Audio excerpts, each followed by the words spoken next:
Hello everyone.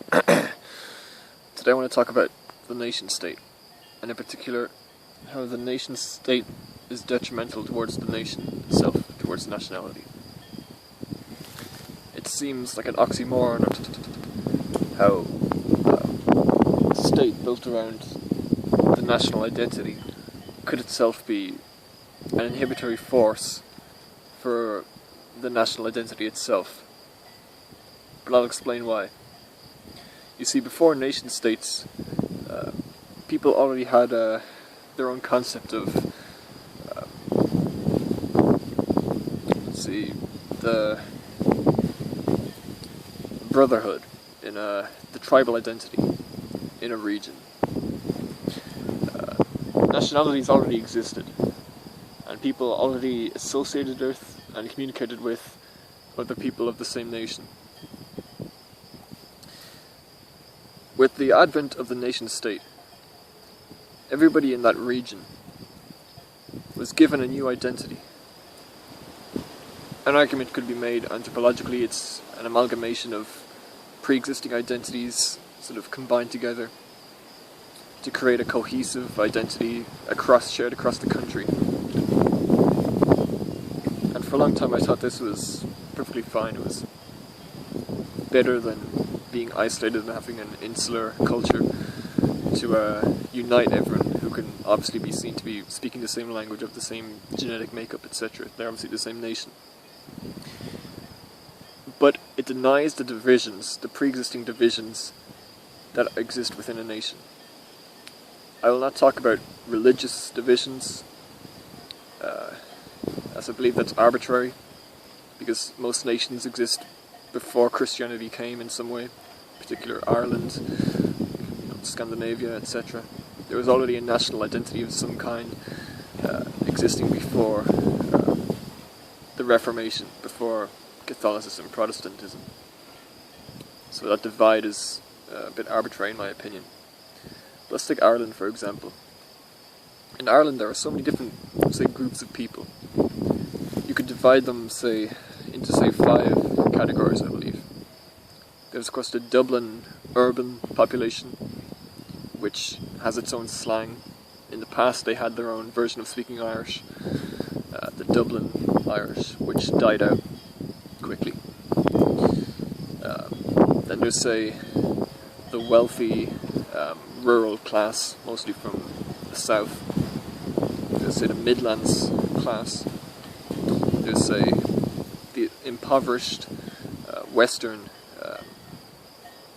class of people.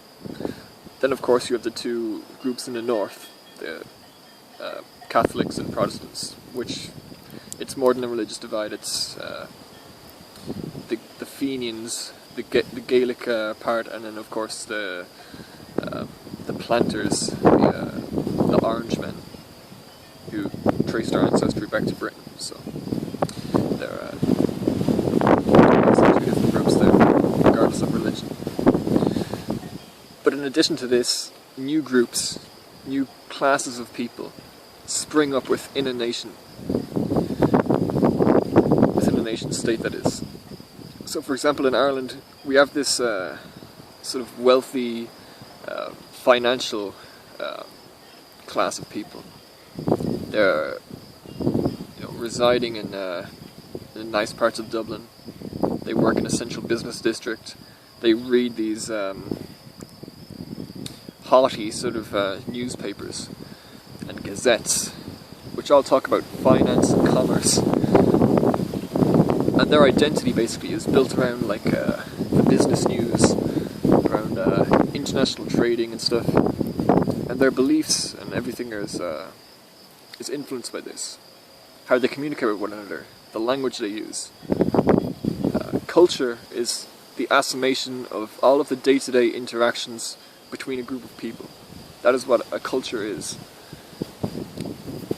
And if we were to consider that, we understand that it's a spectrum, and that although within, the Irish nation, there exists a cohesive unity in a sense, which may have been there since medieval times, or at least since the nationalist movements of from the Romantic period onwards, after the French Revolution. At least then, it could be said that there was a national identity across the country.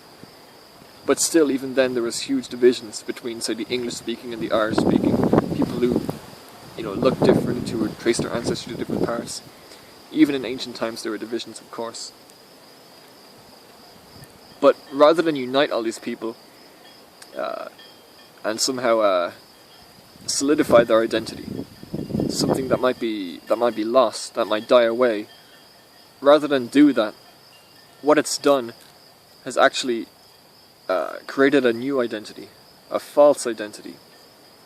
And there are many sort of tools which the nation state does to achieve this sort of new sort of acceptable identity, which it then imposes on its people. And it's all to do with the regalia of the state. So, for example, the flag, the national currency, the national colours, the national animal, the national symbol, all the way down to, like, who's performing in the Eurovision, the national football team. These are things which you do not need a history to have. You do not need anything of value culturally to have. You don't need to have struggled to achieve this. And there are many countries which were whipped out of nowhere, like Belgium, for example, which have all of these things. And these are the defining characteristics of a nation. Belgium is made up of two different nations, the Dutch and the French, or the Wallon and the people from Flanders. They're basically Dutch people, some Flemish, but mostly Dutch. And yet Belgium has all of these things. Switzerland too. There are many and the second point I wanted to make regarding how the modern nation state is detrimental is that, in addition to the fact that they can morph and transform and transfigure the pre-existing culture to suit their fancy, by imposing laws, by simply changing the symbolism and changing the motifs which the people sort of strive towards for identity. It could be something like dancing or music. If they play on national radio American pop music all the time, then people stop listening to traditional music, and it's almost like in a few centuries you might say it's part of our culture, American pop music. But the second way in which nation states are detrimental is that they can actually destroy the identity of a nation. Let's take, for example, Germany.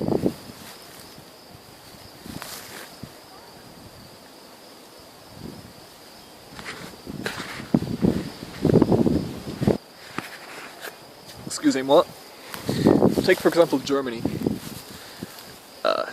In the reunification of Germany at the beginning of the 20th century, and the reunification under Hitler in the 1930s. Of course, before then there was many existing states that needed to be united. And today you might say that there are states such as Switzerland, Austria, Liechtenstein, Luxembourg, which speak German. They're mostly German people there, but which have their own national regalia, which have their own emblems and their own insignia and their own symbols and their own national culture in modern times, of course. And they are as much nations as Germany itself. And today there is no question about should all of the Germanic people be united, all of the German-speaking people. There is no question of that anymore. And the funny thing is that in the 80s, when Germany was divided east and west, people were talking about that. They were saying we should reunite, etc. And there was an understanding that Germany wasn't just East and West Germany, but it was the places that had reunited previously under the empire.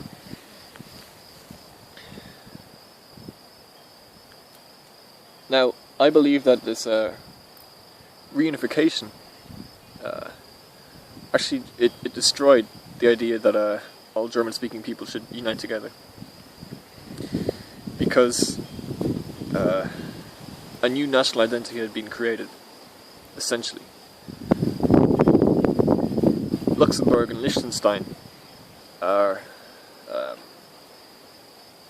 I'd say it's just by chance that they exist. I believe it's more than that. I believe the breakup of Germany into multiple small states, or smaller states, was a very important part of destroying and breaking the German national identity. Being able to see that your country isn't the only country that speaks your language, but the language that your country speaks is common to many other countries. That the people who look like you, there are also people who look like you in other countries too. And those other countries have a different identity, a different culture. It destroys the idea that language and physiognomy are part of the national identity. Whereas in the past, they were the only two characteristics, pretty much, on which national identities were built. And that's very important. The division of European countries into smaller countries, and the separation and the schisming of countries. Part of this country goes here, part of that nation goes here, part of it goes there. That we see with Belgium, that we see with historically, of course, with Germany, like Pomerania went to Poland, and Alsace-Lorraine went to France, and things like that. What you see here is the breakup of nations, and it wouldn't be possible without this modern nation state. If you were to take, for example, a nation that had been enslaved, Ireland, for example, had its period of the strongest national identity towards the end of the British Empire. It was still part of the United Kingdom, and that was when the Gaelic revival happened. That was when there was the largest interest in reviving Irish culture, and the nation state itself, if anything, has reverted that effect. It is not necessary for a country to have national independence in order for the nation to strive. Ireland is independent and people don't speak Irish, yet there are regions of Russia where they speak mostly a Turkish language or something, a Turkic language, after all these years, and they've been not enslaved, but they've been under the cosh of the Russians for centuries. So, how exactly the nation state preserves nations? I think it's actually quite detrimental, and it creates this false illusion, certainly in children. Children grow up thinking that the lines in the map they see are the divisions of, culture and stuff like that.